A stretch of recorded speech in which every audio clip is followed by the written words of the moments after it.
Las noticias en contexto con Adela Coriad. Señores, bienvenidos. Feliz inicio de semana.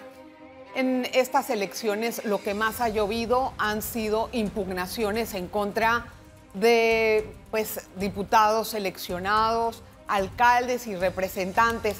Y esta situación ha puesto a prueba de fuego al Tribunal Electoral, que debe de decidir si admite, no admite y cómo resuelve este tipo de impugnaciones.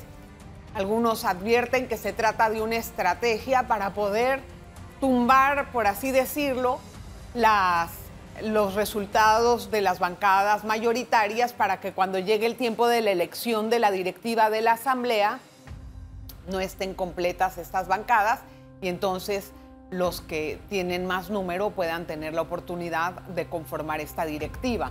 Vamos a hablar acerca de este tema y por supuesto que hoy recibió las credenciales de presidente el señor José Raúl Mulino, electo en estas elecciones para el puesto ejecutivo. Gracias, don Roberto Troncoso, por estar con nosotros. Bienvenido. Don Roberto es del Foro Ciudadano Pro Reformas Electorales, es el coordinador y va a estar con nosotros en esta oportunidad hablando acerca del tema de impugnaciones. Bienvenido. Gracias, Adelita. Como siempre, un placer estar en este programa tuyo y agradecido. Al contrario, hemos visto, no sé si hay una percepción errada o no, pero en esta elección más impugnaciones que en años o en oportunidades anteriores. En total tenemos 26 impugnaciones, 14 de diputados, igualmente otras de alcaldes.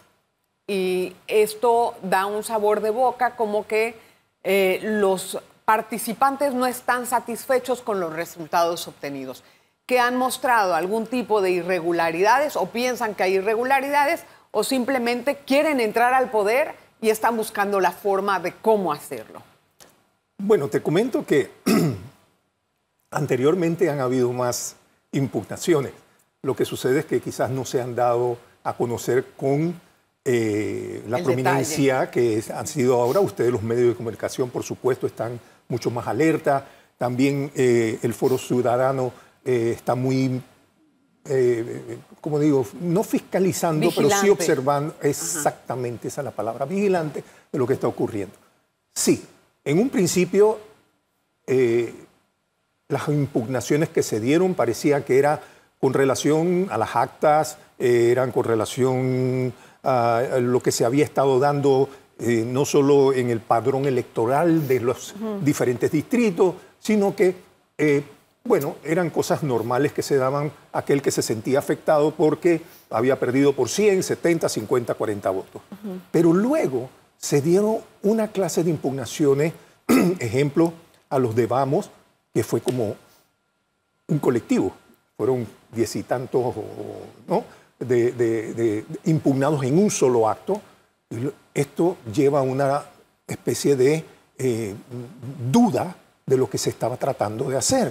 Si era inhibir a un grupo que se fortaleció durante las elecciones y que demostró que ya los partidos políticos no tienen esa preponderancia y esa fortaleza que tenían durante las elecciones anteriores desde hace muchísimos años, y que ahora las postulaciones independientes o aspiraciones de jóvenes como los que acaban de ser electos, pues tengan su papel protagónico. Entonces, aquí es donde viene esa suspicacia y lo que tú concluyes de que mucha gente está pensando, no quieren que haya el 1 de julio se dé una asamblea completa de 71 diputados y que podamos seguir adelante con la toma de posesión, que siempre es del presidente, sí, en la asamblea. Claro, pero eso depende mucho del tiempo que se tome también el Tribunal Electoral en resolver todas estas impugnaciones, admitirla, no admitirla y las razones por las que se está impugnando. Le voy a decir una cosa, don Roberto, hay candidatos o otras personas que no tienen ni siquiera la moral para poder impugnar por los pasados cuestionados que tienen. Y eso da mucho que desear cuando uno habla de impugnaciones. Es verdad que pueden defender un derecho, ¿no? Yo no estoy diciendo que no, pero no tienen la moral para hacerlo. Ahora, ¿cómo hacer? O la pregunta que yo me he hecho es, ¿cómo van a poder lograr revisar si una acta está bien o no mal hecha cuando las papeletas ya se quemaron y no hay ninguna evidencia de lo que pasó antes? Es decir, no le tomaron fotos a esas papeletas de votación.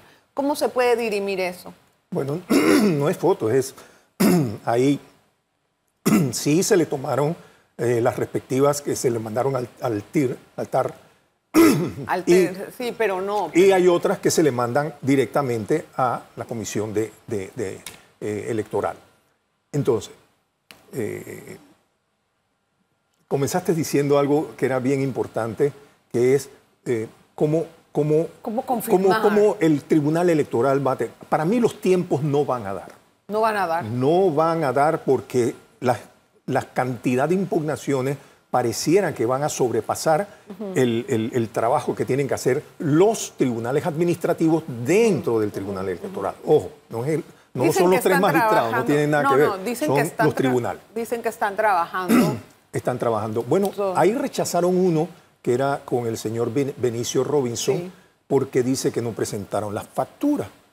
A mí, la verdad es que me sorprendió esa parte, porque cuando uno presenta una acción de esta naturaleza es para que obviamente se acepte y se presenten las pruebas en el momento en que dice, ahora aporten las pruebas que ustedes están haciendo. Okay. Porque ahí hay un depósito de $25,000, los cuales en esta ocasión se le devolvieron, sí, porque pareciera que no, ellos consideraron, el Tribunal Administrativo consideró que no había mala fe, pero ahora van a apelar ese rechazo y entonces las cosas van a cambiar. Yo quiero hablar un poco acerca del procedimiento que se emplea para poder hacer una impugnación y qué tipo de valoraciones hace el tribunal cuando recibe la misma. ¿Okay? Vamos a hacer eso, pero a la vuelta no se vaya, por favor. Gracias por continuar en Contexto. Hoy hablamos acerca de las impugnaciones y también vamos a tratar el tema de la entrega de credenciales del Tribunal Electoral al presidente electo José Raúl Mulino. ¿Cuáles son las expectativas que deben de continuar para su próximo gobierno? ¿Qué retos importantísimos a resolver y cómo los puede hacer con... Ya vemos toda esta situación que empieza a cocinarse en la Asamblea Nacional con las impugnaciones. Don Roberto Troncoso nos ilustra en el tema. Don Roberto, ¿qué consideraciones valora el Tribunal Electoral para admitir o no una impugnación? Bueno, obviamente que los abogados han tenido que presentar su demanda y en la cual ellos establecen cuáles son esos vicios o defectos en los cuales se basan para decir cómo le otorgaron unas credenciales a alguien que sobrepasó los límites. En este caso, por ejemplo, hablemos del caso Benicio, que es el que más se ha estado moviendo en la opinión pública, sobrepasó el límite que le otorga el Tribunal Electoral y la ley electoral para los gastos de campaña. Claro, o sea, entonces ellos presentaron, qué sé yo, la entrega de bicicleta, la entrega de no sé qué, sí, bailas de no sé... O sea, ellos hicieron un resumen de cosas que no cuadraban numéricamente o en balboas con lo que el Tribunal Electoral y la ley le permite. Sí, entonces, pero el Tribunal Administrativo dice, ¿pero dónde están las pruebas? Dice, pero yo, ¿cómo voy a tener las facturas que yo no le puedo ir a quitar las facturas, a robar la factura? O sea, yo lo que voy es a presentar para que ustedes, cuando llamen a prueba, ustedes le presentan y ustedes le dicen, presénteme las pruebas de que usted no se gastó más de eso.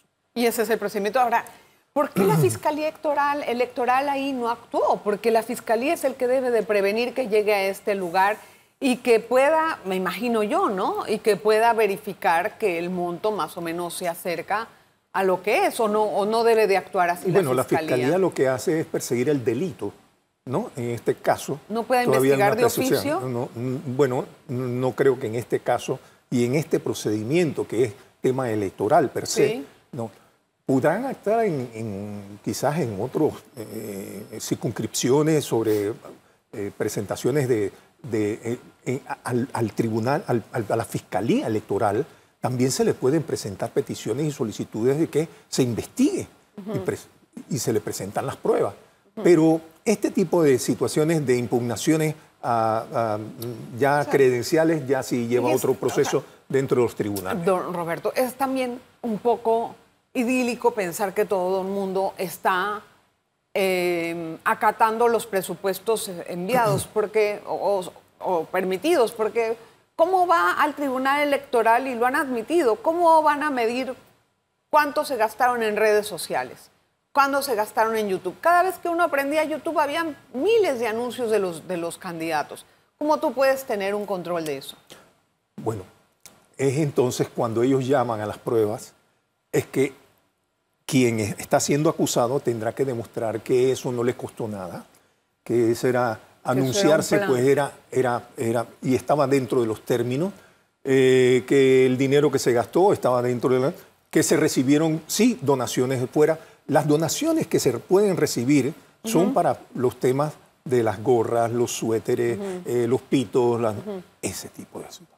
Porque el Tribunal Electoral, el Estado le provee a través del Tribunal Electoral una cantidad al partido político al cual pertenece, para que éste a su vez, que es las cosas donde están los agujeros negros ahora mismo, el partido tiene que proporcionalmente darle a sus candidatos que han sido avalados dentro de las primarias, de esto, de lo otro, la parte proporcional que corresponde para que hagan su campaña.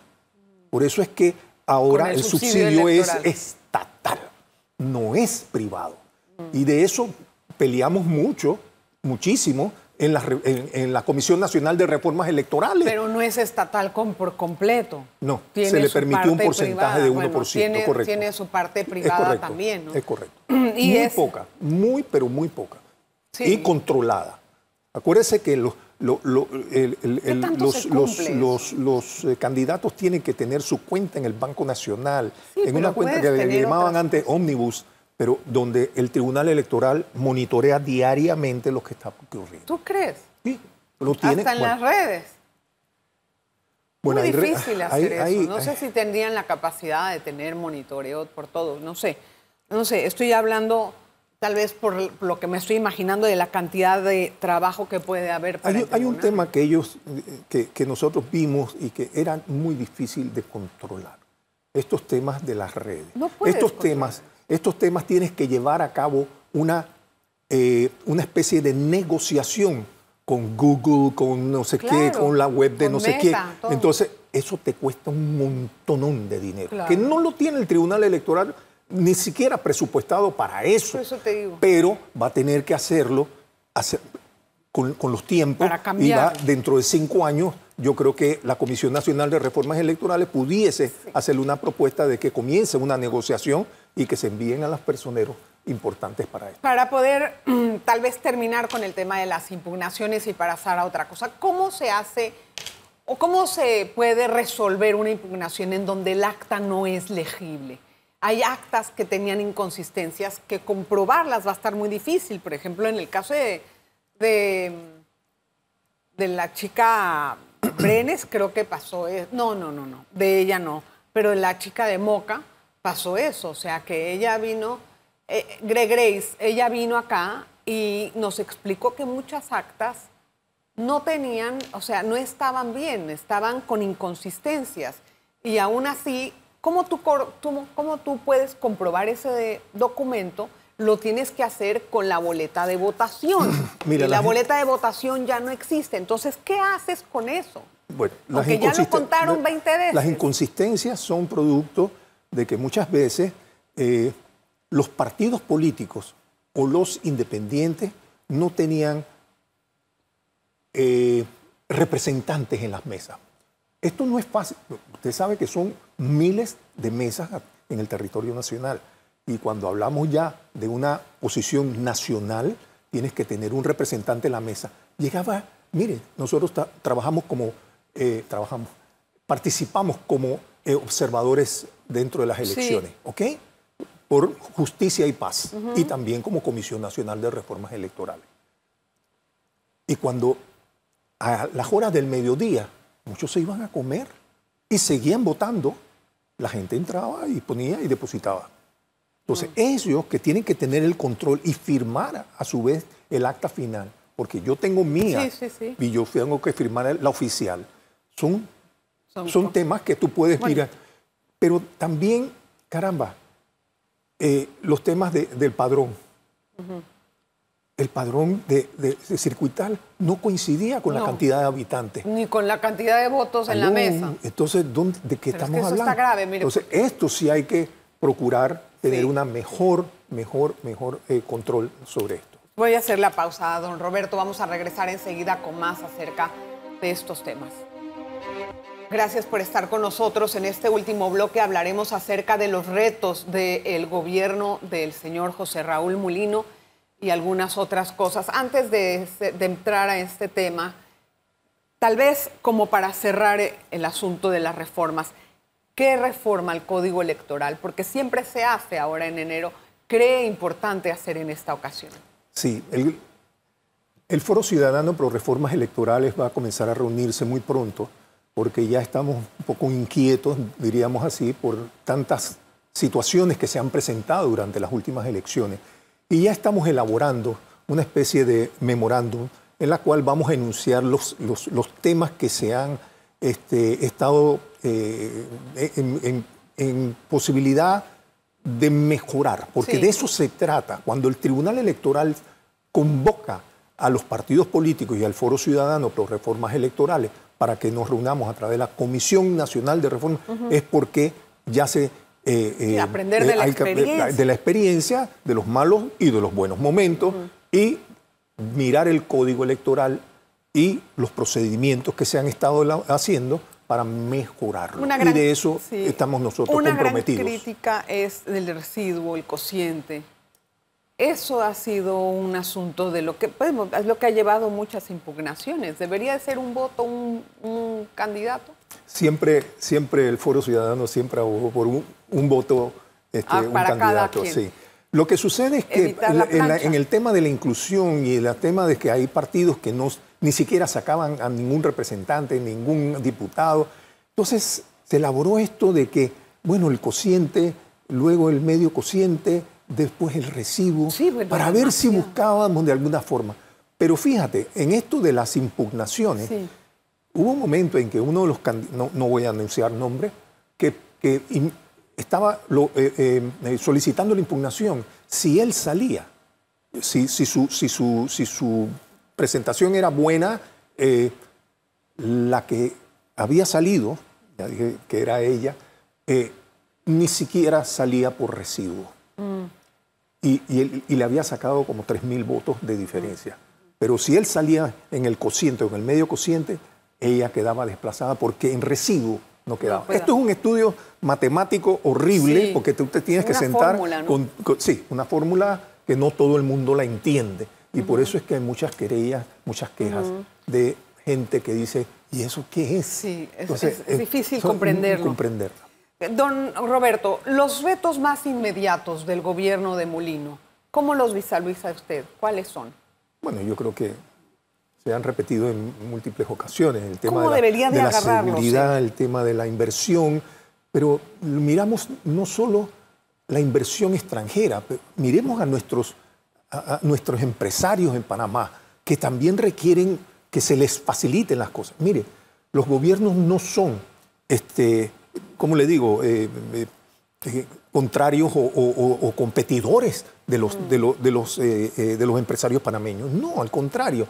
El gobierno tiene que ser facilitador y tiene que darles las herramientas para que ellos inviertan y darles las cosas bien sencillas. Y al inversionista extranjero también y salir a buscarlo. Hay algo importante y es que el señor Mulino ha estado platicando con bastantes gremios, con bastantes personas acerca de lo que le espera a él. ¿Usted cree que la estrategia de Mulino le dé un parámetro para poder trabajar el tema de la caja de seguro social, temas tan álgidos, que debe de tener un consenso con todos los sectores? Sí, el presidente Mulino yo creo que tiene identificado claramente cuáles son sus prioridades, al menos sus 10 primeras prioridades que debe resolver en los 2 primeros años. Y yo siento que él muy claramente, no solo como abogado, sino también que ha dirigido empresas y ha asesorado empresas en Panamá, él él entiende cómo tienen que ir evaluándose y reestructurando al país que ha sido, yo diría que hasta desmejorado en su imagen internacional. Y esa imagen, recobrarla no es fácil. Sin embargo, siento que el equipo con que él está conformando ahora en estos momentos sí tiene, yo diría que los valores importantes para poder atraer la inversión, darle otra vez la imagen de credibilidad y a lo interno en esto. La Caja de Seguro Social es un tema muy complicado y complejo. Ahí están las juntas directivas y está su director. El director tiene que ser una persona que entienda no solo de medicina, tiene que entender de la administración de este complejo que nace de una forma y se ha ido desvirtuando a través de los tiempos. Ayer también se hicieron elecciones en México, ganó la candidata Claudia Sheinbaum, que es pues prácticamente un apéndice de ahora va a ser el expresidente López Obrador de AMLO. Realmente fue una situación, hubo muchas irregularidades dentro del proceso de votación, pero algo que sí es importante saber es que nuestro sistema en materia de conteo rápido, etcétera, claro que también somos un país más chico, nos ayudó. ¿Cómo evalúa el proceso de ayer? Mira, yo he escuchado en 2, 3 ocasiones a la que ha sido vencedora en esta contienda electoral. Muchos apuntan de que es de izquierda. Sí, de izquierda totalmente. Es de izquierda totalmente, pero me gustó mucho la forma en que ella hacía las evaluaciones del país y hacia dónde dirigirla. Un país machista por excelencia, un país machista con una presidenta mujer. Tú tienes mucha sangre mexicana. Y con una mujer tiene que tener mucha fuerza, mucho temple. México es un país muy difícil por los casos de violencia y la narcopolítica y los dominios que tiene el crimen organizado sobre territorios completos. Y eso no va a ser fácil. Y en este todas las entrevistas que le han hecho a los normales ciudadanos, es la seguridad. Claro, porque la gente no puede... La cantidad de muertos que hubo también de candidatos. El mismo día de las elecciones mataron a uno, un día antes mataron a otro. O sea, la situación en México no es tan sencillo. Los ciudadanos denunciaban. De los estudiantes. Viene el crimen organizado y nos dice, sales a votar por el que yo te diga a ti, para que usted vea cómo se controla todo eso. Es algo de verdad que nosotros tenemos que poner nuestras barbas en remojo y aprender para que no lleguemos nunca a ese estado. Gracias, don Roberto, por estar con nosotros en Contexto. Gracias a ti por la invitación y creo que nos quedaron un par de temas que podemos ir resolviendo en otro. Así regresa, otro día. Gracias a usted por la atención dispensada. Nos vemos la próxima. Las noticias en contexto con Adela Coriad.